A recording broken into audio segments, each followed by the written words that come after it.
नमो नमो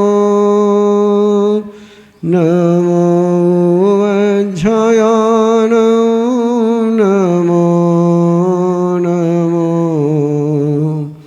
नमो लोये सौव साहुनम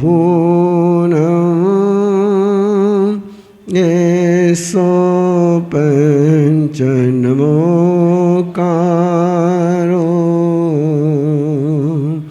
येसो पंच नमोकारो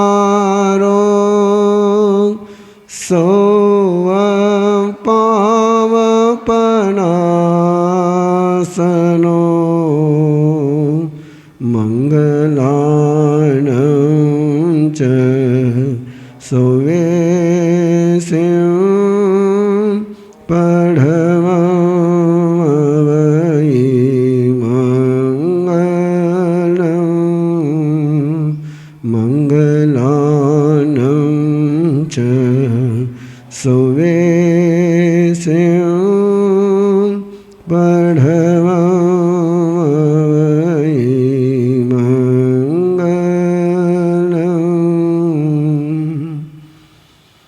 नमो चोविसाय तीर्थयराण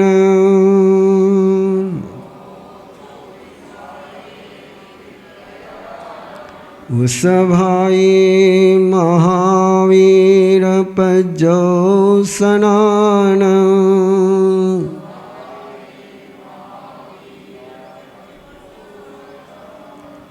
इनमेव निगन्धं भावयन्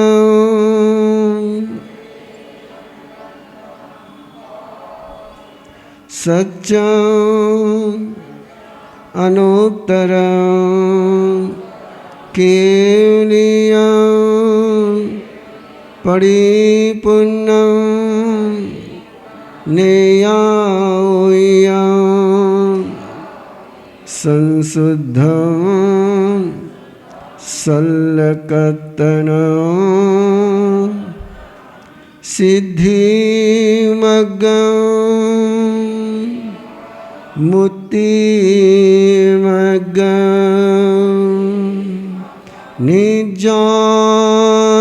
निज्ञानमग्गं निवारणमग्गं अवितहमविसन्धि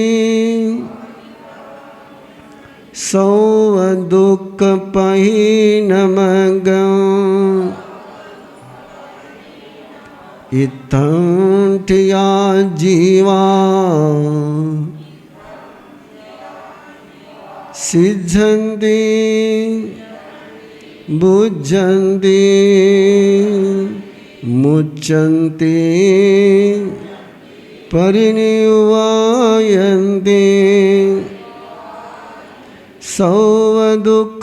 सर्वदुःखानवन्तं करन्ति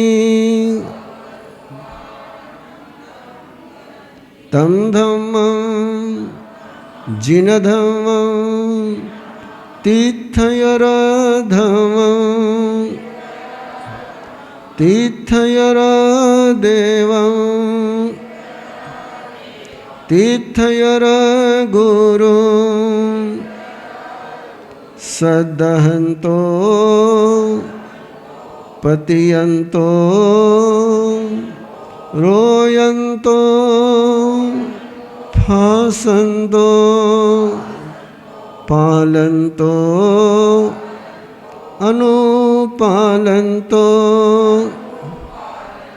तस्य धम्मस्य केवलीपनतस्य तीर्थयरपनतस्य श्री उत्तरायण सुयदेवस्य अर्हणाय उवठियोमि पूज्य में अर्हणा बोहिमयं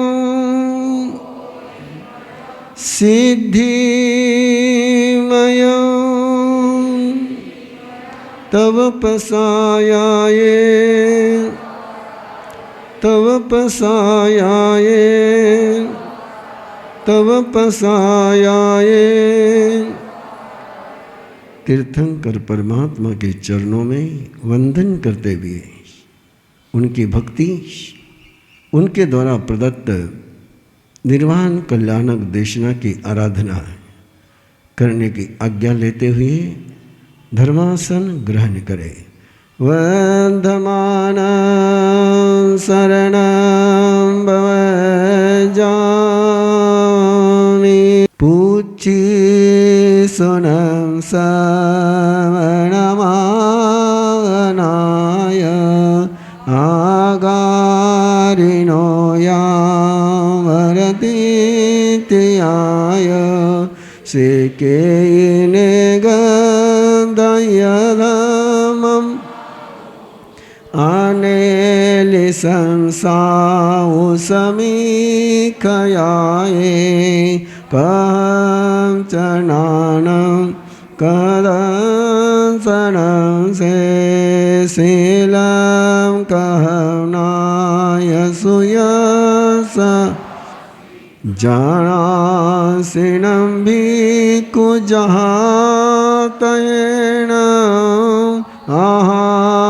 स्वयंभो जानिसं खेयनयसे कुशले मयसी अनंदनानि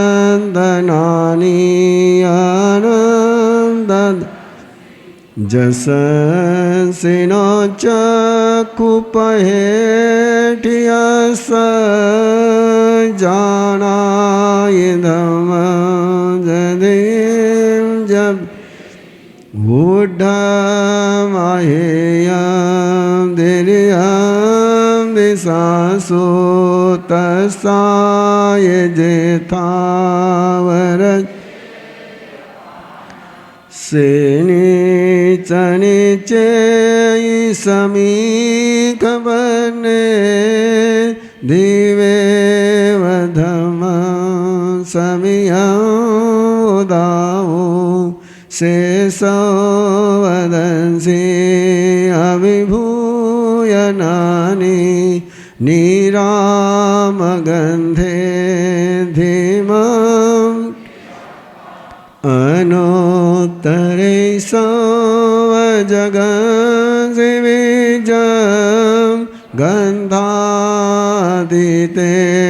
अभये अनाओ से भूयिपन् हनिये आचारी ओ अंदरे धीरे अनंत अनोत्तरे तपै सूर्येवा वैरोयनेन्देवतमम् अनोत्तरं धर्मविनं जिनानं नेयामुनिकासव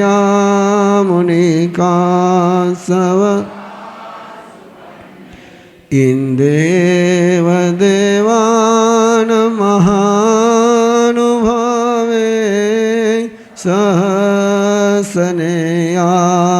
दिविनं विसे सेपनया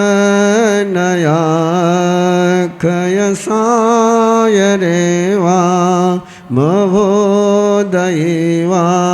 विअनन्त अनाइलेवा कसाई भिक्खु सक्केव देवाय वै जोयेमं सेवीर्येण वरिवो नवि सुदंसनेवा नगसो वसेने सुरालये वास सिमुदागरे वीरायने गुणो ववे स्वयं सहसान उजोयनान तिकंडगे पंडगवे जयन से जोयने नव नवई सहसे उद्दोषितो येन सहसमे पुठे नभे चिठई भूमिवट्टिये जम सूर्यानुपरिवर्तयन् सेहेमवन् बहुनन्दनय जंजेरदिवे दयति मयिन् से पवये सदमः मगाजे वीरायै कंजनमत् आनोत्तरे गिरिसुयववदुगे गिरिवरे से जलिये व भूमि मय्ये मजमीठिये नगे पैनायते सूर्यसुदले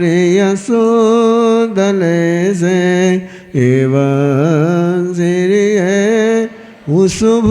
उसभूरिवने मनोरमे जोययत् सुदर्शन से वजसो गिरिश भवोच्चैमन्दो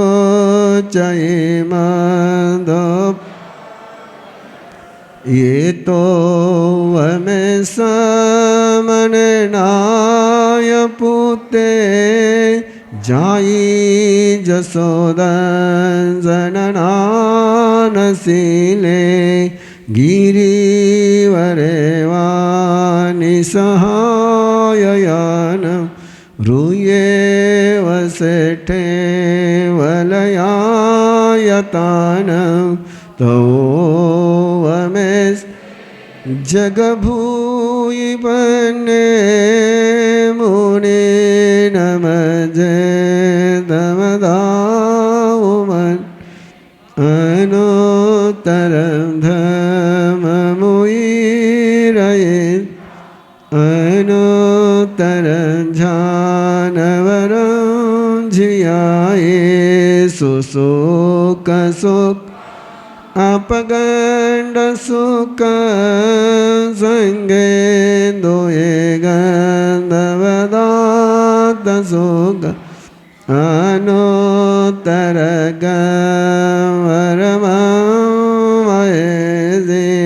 आसे सकम सविसोयित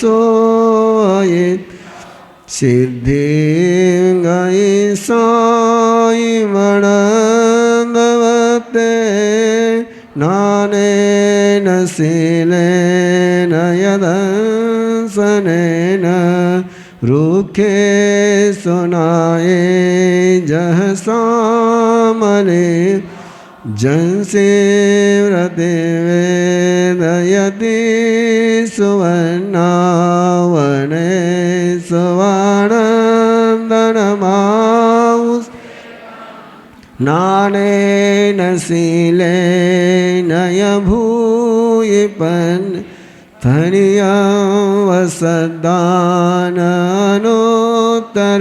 ओ चन्दोऽवतार महानुभावे गन्धे सुवाचन्दनमाउस् एवं मुनिनां अपरिणमाओ जहाँ स्वयंभूदयीनस्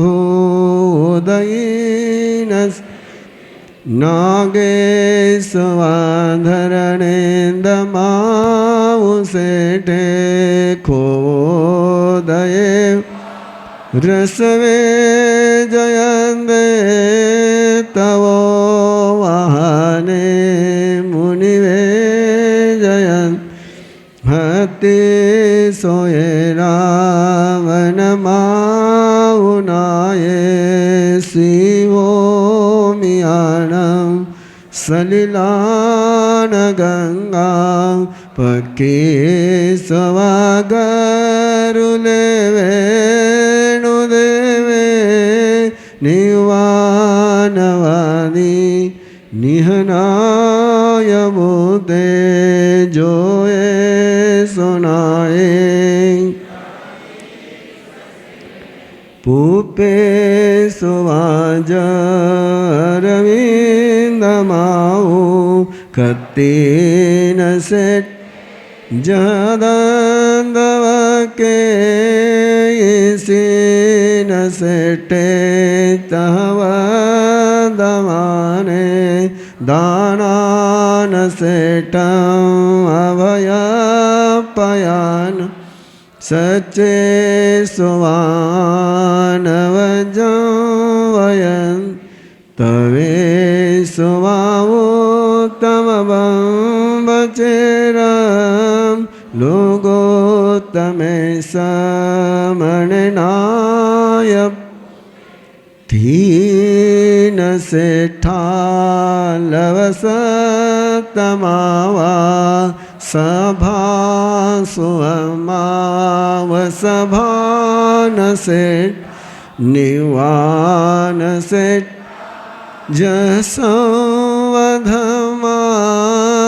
जसंवधमाननाय पुत्तामरमतिनानि पूढो अमेधोनय विगय न सनिं को वैयासुपने तरिवों समुदं च महाभवो अभयंकरे वीरे अनंत जगो कोहं जमानं जतहेव मायं लोभं च भूतं अजत दोषा यानिवन् अरहा महेशी न कुवै पावन कारवे किरिया किरियं वेणुयानवायं अन्नानियानं वडियत् शेषवायं इति वेयिता उवटिये संजमदेयरायं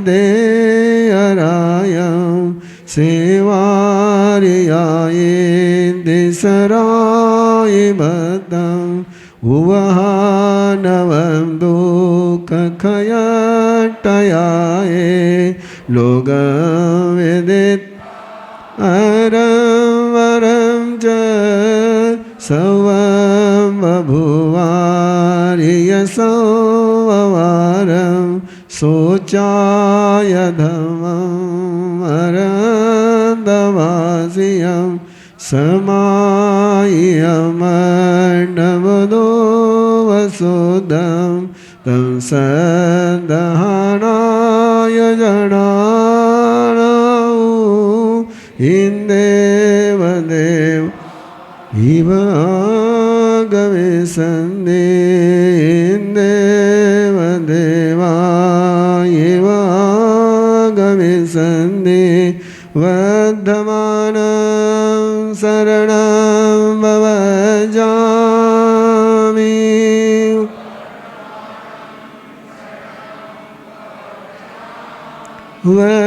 वर्धमानं शरणं भवजामि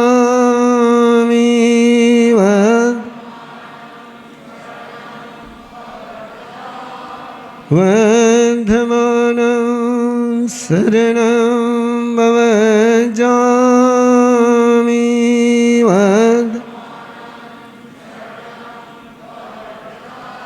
नमो सूर्यदेवयाय नमो सूर्यदेवयाय नमो सूर्यदेवयाय नमो सूर्यदेवयाय।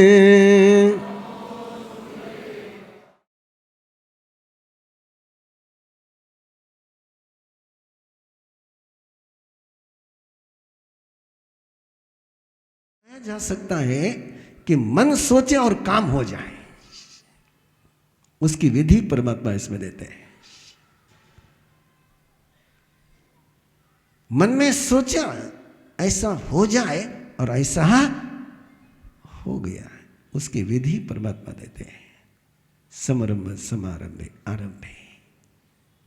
जिसके मन में हिंसा का संकल्प नहीं आता है, जिसका मन हिंसा में का चिंतन नहीं करता है, जिसका मन हिंसा में उपद्रव नहीं करता है, उसका मन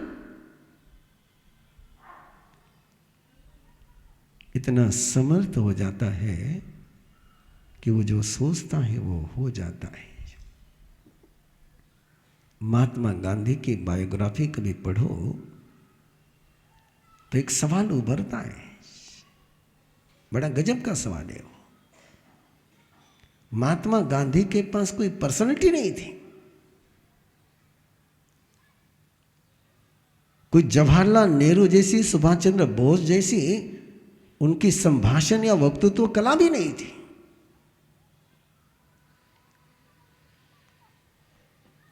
लेकिन उनके पास था तो एक बल था, मन गुप्ती का। अपने मन के साथ वो बहुत ईमानदार थे, इसलिए ये सारे उनसे बड़े समर्थ लोग भी उनके सामने आकर के पानी भरते थे। दांडी यात्रा का उन्होंने चिंतन किया और पूरे कांग्रेस के लोग उसके खिलाफ थे। मोतीलाल नेहरू, जवाहरलाल नेहरू, सरदार वल्लभ भाई पटेल सभी उसके खिलाफ थे। इससे क्या होगा? लेकिन जब हुआ तब सबने स्वीकार किया कि इसके अलावा कुछ नहीं हो सकता था। ऐसा उनका मन, ऐसा उनका वचन समर्थ था कि चर्चिल भी किसी व्यक्ति से डरता था तो केवल एक व्यक्ति था, महात्मा गांधी, जिसके पास कोई शस्त्र नहीं है, कि वो जीते इसी तरीके से थे। आओ कभी मौका मिले तो अष्टप्रवचन माता के ट्रेनिंग जरूर लीजिए और लेकर के अपने जीवन को कम से कम एरिया समिति की जितनी बात मैंने बताई है उसको तो फॉलो करने का प्रयास करिए। अगला अध्याय है ट्विंस का। ट्विंस जोड़े के रूप में जन्मे थे जय घोष और विजय घोष। ब्राह्मण कुल में जन्मे थे, बनारसी में जन्मे थे। एक दिन जय घोष नदी पर स्नान करने के लिए गया और नदी पर जब स्नान करने गया तो उसने एक दृश्य देखा। एक मेंढक मच्छर को निगलने का प्रयास कर रहा है, मच्छर को पकड़ रहा है। उस मेंढक को सांप पकड़ रहा है और सांप को ऊपर से उड़ता हुआ एक पंछी कुरर नाम का आता है और वो सांप को पकड़ता है।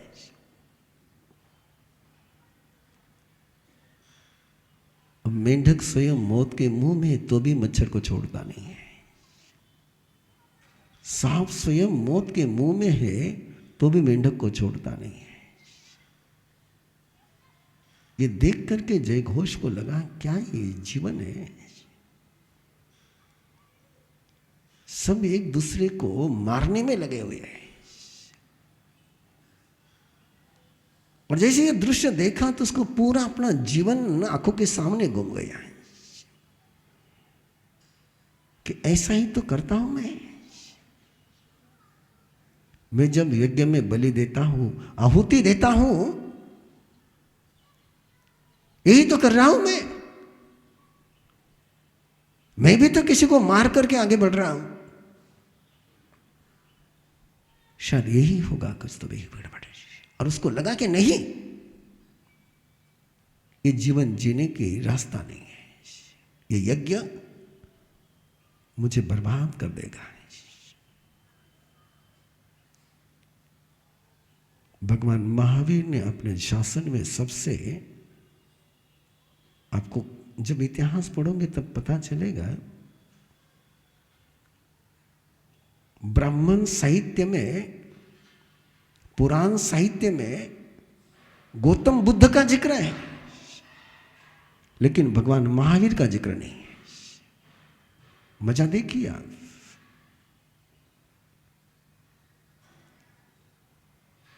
गौतम बुद्ध को उन्होंने कल्कि के अवतार के रूप में स्वीकार कर लिया कि कल्कि का आधा अवतार गौतम बुद्ध है, लेकिन भगवान महावीर को टच भी नहीं कर पाए, क्यों? भगवान महावीर बहुत क्लियर थे। यज्ञ के खिलाफ वो इतनी तीखी बात कहते थे, वो सीधा कहते जो यज्ञ कर रहे हैं वो मिथ्यात्वी है, मिथ्या है, झूठ है। इस स्वयं को जलाने वाले, दूसरों को जलाने वाले कभी जिंदगी में किसी को सहला नहीं सकते। इसलिए जय घोष को जब वो देखा कि मैं यज्ञ में क्या कर रहा हूं, मैं बलि दे रहा हूं और शायद मेरे पीछे मौत लगी हुई है, मैं किसी की मौत ले रहा हूं, मुझे मेरा काल दिख नहीं रहा है। और जय घोष नदी को तीर करके दूसरे किनारे पहुंचे। वहां श्रमणों से मुलाकात हुई। किस परंपरा के श्रमण थे? भगवान पार्श्वनाथ की परंपरा के थे कि भगवान महावीर की परंपरा के थे, उसका कोई जिक्र नहीं, लेकिन श्रमणों से मुलाकात हुई और उन्होंने पूछा ये क्या है? और संतों ने उनको कहा, तुम यदि किसी के लिए काल बनोगे तो कोई तुम्हारे लिए काल बनेगा, तुम किसी के लिए काल नहीं बनोगे तो तुम्हारे लिए कोई काल नहीं बनेगा। और वो सूत्र इतने गहराई से अंदर उतर गया कि उन्होंने परमात्मा के रास्ते पर जिन शासन में दीक्षा ले ली, संयम साधना में लग गए, अनूठी आराधना में लग गए, लेकिन जिसके साथ जन्म लिया था उसकी याद आती थी, अपने भाई की याद आती थी। मैं तो मंगल रास्ते पर चला हूं, लेकिन मेरा भाई अभी भी दंगल में जा रहा है। मैं तो काल जयी बन रहा हूं, लेकिन मेरा भाई अभी भी काल का शिकार बन रहा है। मुझे मेरे भाई को काल जयी बनाना है, मृत्युंजयी बनाना है। मुझे उसके साथ का बंधु का रिश्ता शिखर पर ले जाना है। और वो ध्येय लेकर के मास खमन किया उन्होंने, और मास खमन करके बनारस से आकर के एक रात की महान साधना करी, एक रात्रि की प्रतिमा करी, रात भर खड़े रहे और सुबह पारने के लिए चले। तो और कहीं नहीं गए, सीधे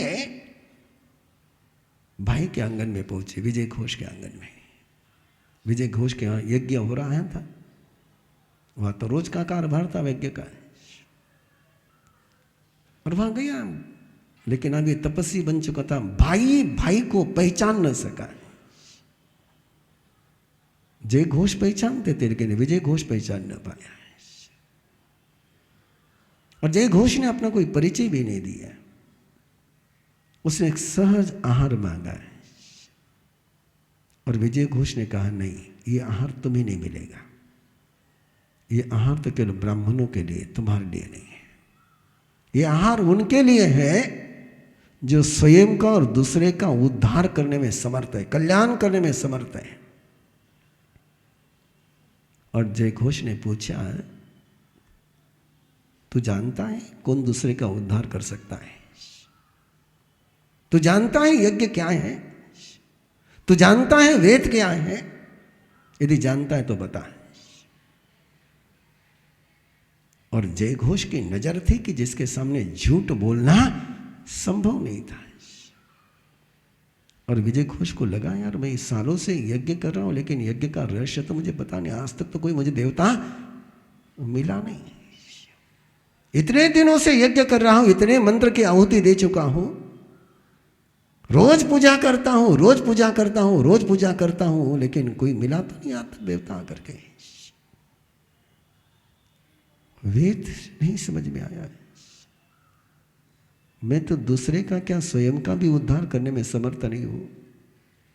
इस सवाल का जवाब दे न पाया वो, और उसने उस मुनि से कहा कि मैं इसका उत्तर नहीं जानता, तुम उत्तर दे सकते हो तो दो।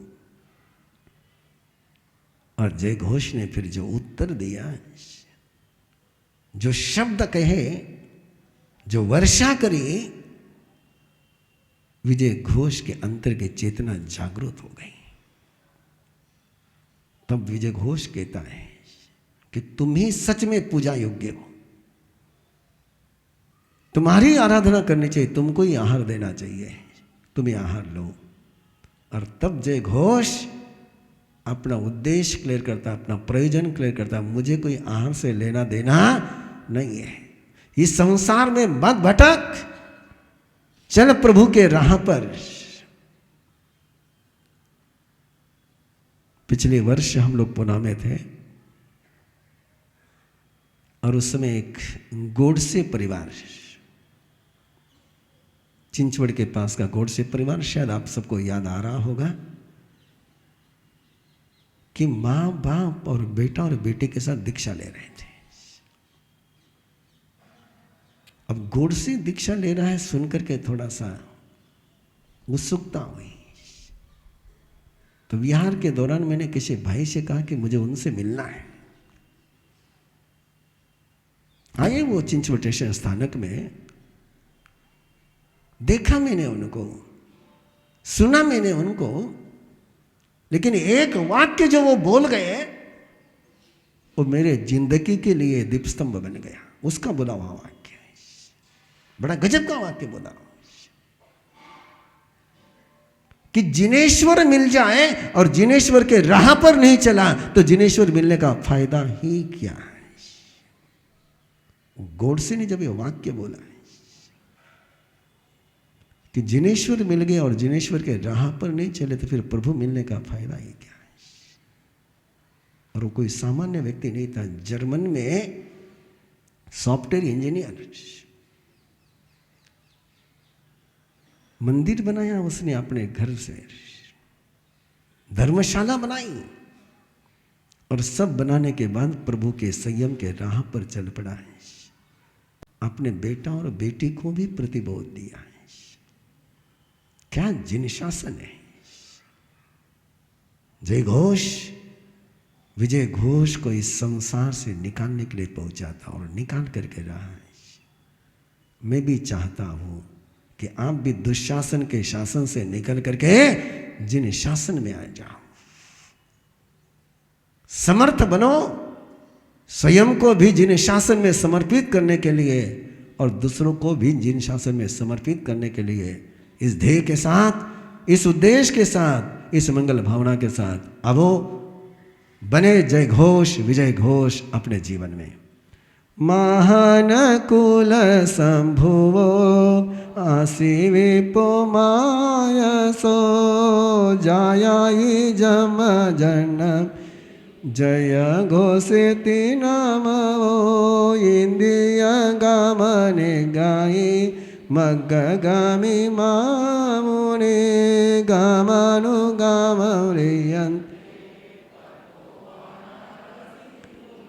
एक शब्द पर ध्यान दीजिए, इंद्रिय गाम निगाही मग्गामी महामुनि। क्या सुंदर शब्द दिया है।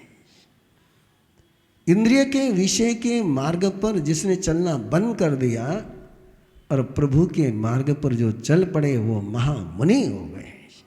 वनारसी बहिया उज्जैन में मनोरमे फासोए से जसंदारे तत्वासमुवागये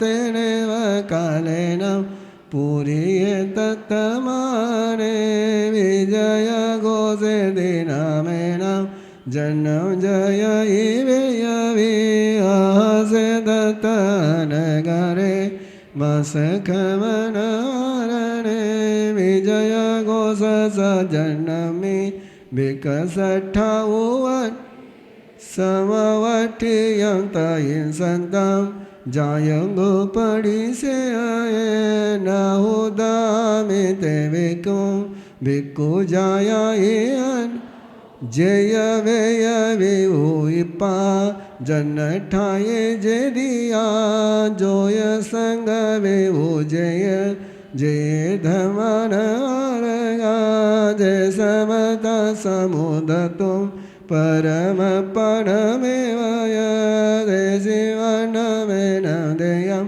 भो भिक्खु सवक सुतथ एव मणि सिद्धो जाय गेण मौनि न विरुट्टो न विदुट्टो उत्तम डगवे न नठं पानये भुवा न विनिभनाय वा ते विमुखनठाये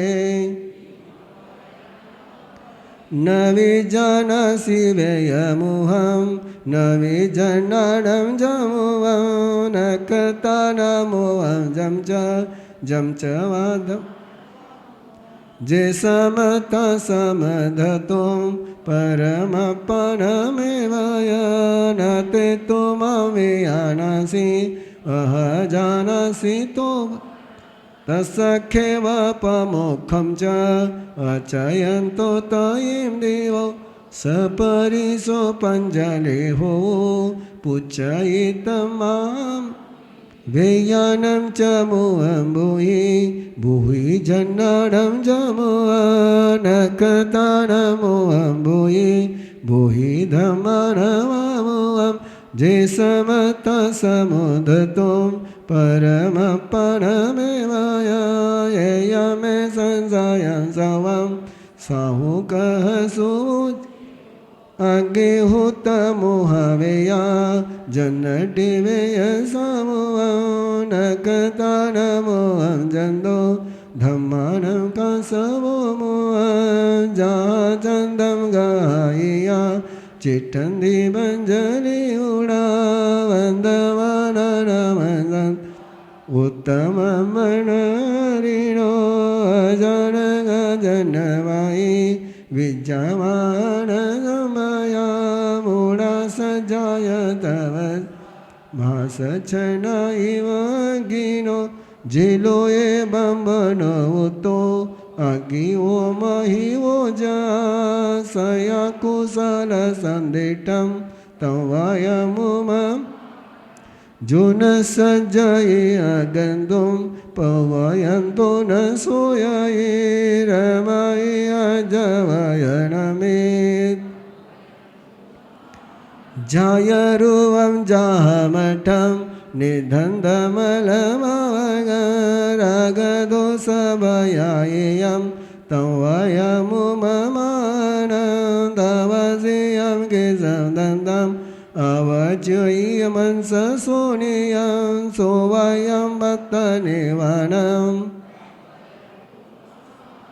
तस्सपाने वियानिता संगयेन च तावरे जो न हिंसायितिरेण तवयमुमं कोहवजयिवाहसा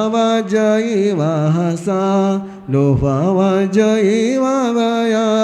मोसं न वययि जोवं तवयमुममानजितमन्दमजितम् अपवजयिव भवो न गिन्नये अदत्तं जे तवयमुममान देवमानुषधेरिजं जो न सेवयिमेवो न मनसा कायवकेनं तवयमुममान जावो मं जले जयम्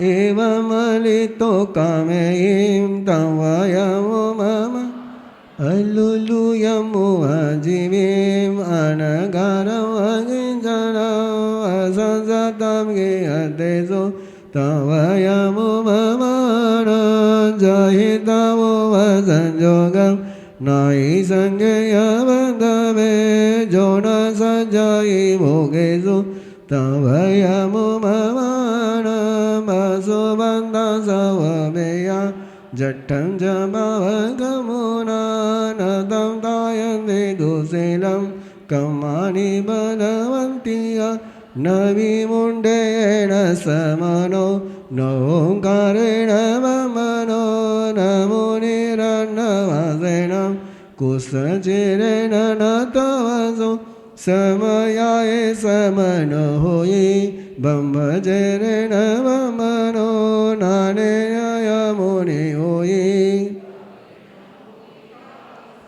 कमुना वमन होयि कमुना होयि अमेवो वायि स कमुना होयि शुद्धो हवयि कमुना ये भावो करे बुद्धे जय होयि सिनाय वो सौवकमविनिमुखम् एवं गुणसमावुता जे भवन्ति देवुत ते समताव उद्धतुं परमपणमेव एवं तु संशये छिन्ने समुदाय तवोतं तु जय घोषमां तुठ्य विजय घोषे इन मुधमुकयञ्जलि महानतं जाभूयं सुष्ठुमेव वदन् तुभ्ये जया जनानां तुभ्ये वेय विवो विवो जोयि सङ्गविवो तुभ्ये तुभ्ये धर्मनमार्गा तुभ्ये समता उद्धतुं परमपरमेव तमनुगाहं करयामं भिक्खेन भिक्खुत्तमान् कज्जमज्ज भिक्खेन क्षिपं निकम सुधियामभमीयसि भयावटे घोरे संसार सागरे भुवले मोहि भोगेषु अभोगिनो वलिपायि भोगी भमायि संसारे अभोगी विपमुचायि उल्लो सुखो यदो जोड़ा गोलया मटियामय दोविया बड़िया कुडे जो उल्लो सुत लगाए एवं लगन्ति दो मैया जिनरा कमलन सा विरता वो न लगन्ति जहाँ से सुखो गोलाए एवं से विजय घोषे जय घोष संदिए अनगार सने कंदो धम्मं शोचानुत्तरं कविता पूवकमायि संजमेन तवेन जय घोष विजय घोषा सिद्धिं भक्तानुत कविता पूवकमायि संजमेन तवेन जय घोष विजय घोषा सिद्धिं भक्तानुत तिबिमे जन्यजनमं पंचेशम अध्ययनम संपूर्णम। विजय घोष ने पूछा जय घोष से। विजय घोष को एक बात के लिए तो धन्यवाद देना ही होगा कि उसने अपना अज्ञान स्वीकार कर लिया। जो अपने अज्ञान को स्वीकार कर लेता है उसके ज्ञान प्राप्ति का रास्ता ओपन हो जाता है। जो अपने अज्ञान को स्वीकार ही नहीं कर पाता है उसके ज्ञान प्राप्ति के रास्ते नहीं खुलते। विजय घोष ने बड़े प्रेम से कहा कि तुमने जो सवाल पूछे उसका जवाब मेरे पास नहीं है, तुम यदि जानते हो तो मुझे जवाब दो। और तब फिर जय घोष ने ब्राह्मण किसको कहते हैं? किसी कुल में जन्म लेने से कोई ब्राह्मण नहीं होता है। ब्राह्मण वो होता है जो ब्रह्मचर्य की आराधना करता है। ब्राह्मण वो होता है जो अपने अंतर के ब्रह्म को जानता है। ब्राह्मण वो होता है जो कुछ मिला तो उसको पकड़ता नहीं है और कुछ गया तो उस पर रोता नहीं है। जो न सज्जई आगंतुम, उपलब्धि हो गई तो उस पर इतराता नहीं है और कुछ खो गया तो रोता नहीं है, वो ब्राह्मण है। जो आर्य वचनों में रमन करता है, रमई आज वैनम में तब हुआ मुमा महानम, मैं उसको ब्राह्मण कहता हूं। क्या है वेद का मुख, क्या है नक्षत्र का मुख, कौन है यज्ञ करने वाला है, ये अंतर की बात है। अग्निहोत्र मुहावेया, ये अंदर का अग्निहोत्र जहां संतोष संयम अहिंसा के अंदर की चेतना जागृत हो जाती है, और वहां पर जिस समय तुम अपने, जो हरिकेशी मुनि ने कहा था, अपने शरीर को ही जो ईंधन बनाते हैं और अपने मन वचन काया के विकल्पों की जो आहुति देते हैं, अंदर के विकारों की जो आहुति देते हैं, वही अग्निहोत्र है और वही सृष्ट है। जहां हिंसा होती हो, जहां पाखंड चलता हो, जहां चोरी होती हो, जहां भोग की लालसाएं हो, अधिकार की भावना हो, वो व्यक्ति जीवन में कभी साधना का स्पर्श नहीं कर सकता है। जो ये नहीं करता है वो ब्राह्मण होता है। नक्षत्र का मुख चंद्रमा है, लेकिन नक्षत्र का मुख चंद्रमा जब कहा जा रहा था, गलती मत करना कि आसमान के चंद्रमा की बात चल रही है। ये आसमान की बात नहीं है, ये अंदर की बात है। अंदर में जो सौम्यता का, सौहार्द का, वात्सल्य का चंद्रमा है, वो चंद्रमा के साथ जो देवता, क्योंकि ये चंद्रमा के कोई ज्योतिषी हो, उसके कोई देवता वंदन नहीं करते, वैमानिक देव उसको वंदन नहीं करते, लेकिन यहां जो कहा गया चंद्रमा के लिए, वो बिल्कुल क्लियर कहा गया कि जिसको सारे देवता वंदन करते हैं।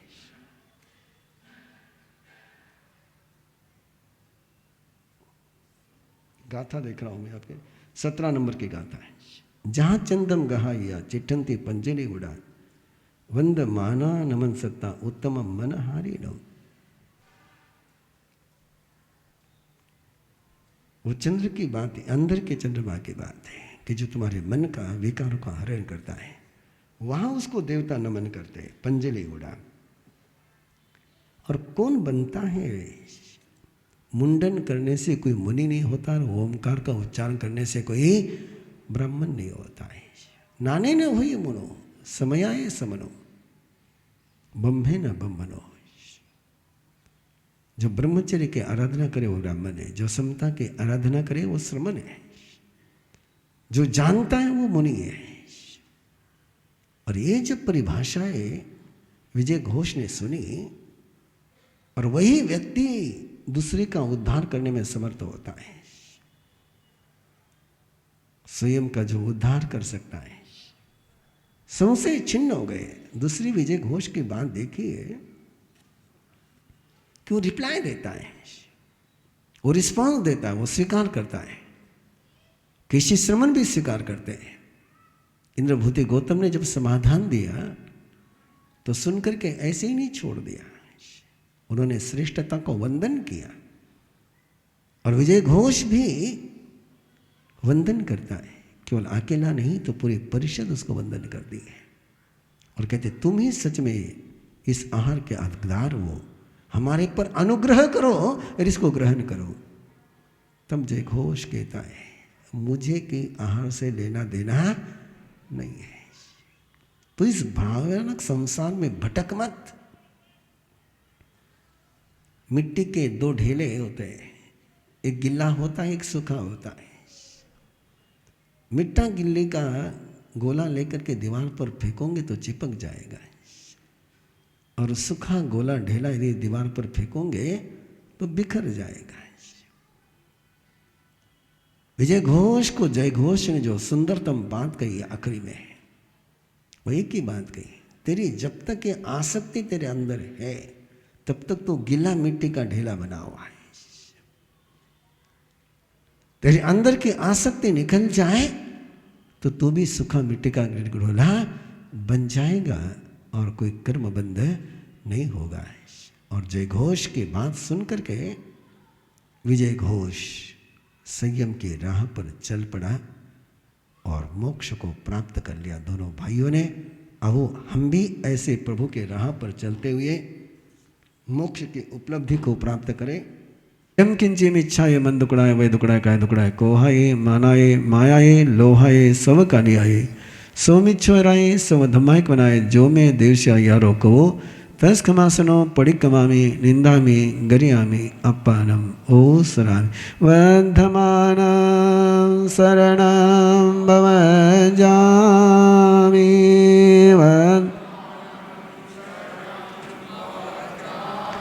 वर्धमाना शरणं भव जामि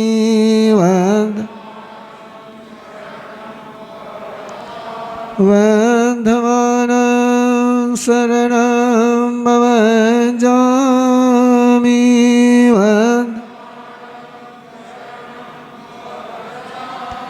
चत्तारि मंगलम अरिहंता मंगलम सिद्धा मंगलम स्वाहु मंगलम केवली पन्नतो धम्मो मंगलम चत्तारि लघुतमा अरिहंता लघुतमा सिद्धा लघुतमा स्वाहु लघुतमा केवली पन्नतो धम्मो लघुतमा चत्तारि शरणं भवज्जामि अरिहन्ते शरणं भवज्जामि सिद्धे शरणं भवज्जामि साहु शरणं भवज्जामि केवली पन्नतम धम्मं शरणं भवज्जामि।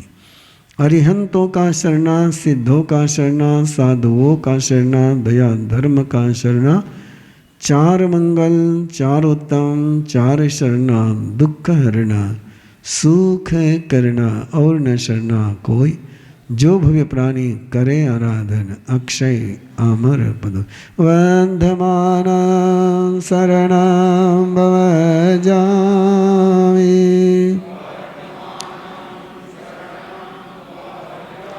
वंदमाना शरणं भव जामि